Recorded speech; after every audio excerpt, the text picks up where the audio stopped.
On this day, ESCAP and UN Women proudly present The Long Road to Equality, a synthesis report on the situation of women and girls in Asia and the Pacific for Beijing Plus 25. This report draws on 3 sources of data: National Review reports on progress in implementing the Beijing Platform for Action between 2014 and 2019, available SDG data, and secondary literature.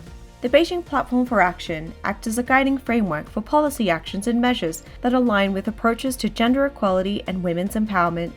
This report highlights areas of regional progress, as well as challenges, and spotlights promising practices at the country and regional levels.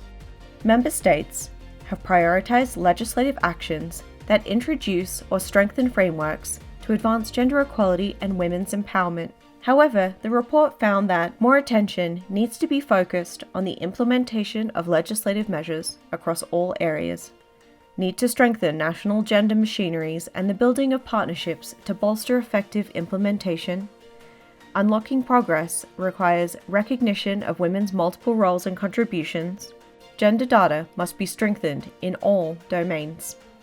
Progress in women's political participation and representation has been slow and uneven. While women's representation rates in national parliaments increased from 12.7% in 2000 to 19.9% in 2020, it remains below the global average of 24.9%.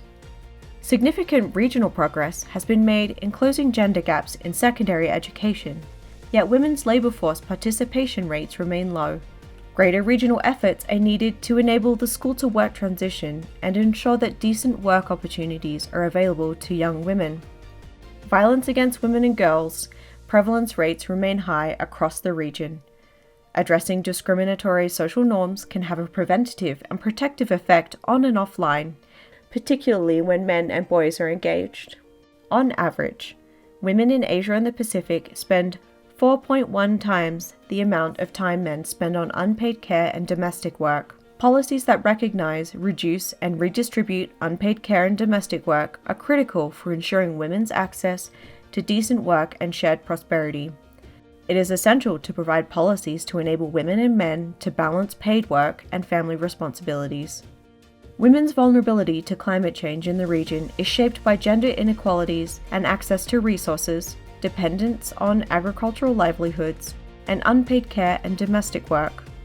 Member states' efforts to address the immediate impacts of climate change and environmental degradation must be complemented with efforts to reduce gender-based vulnerabilities over the long term.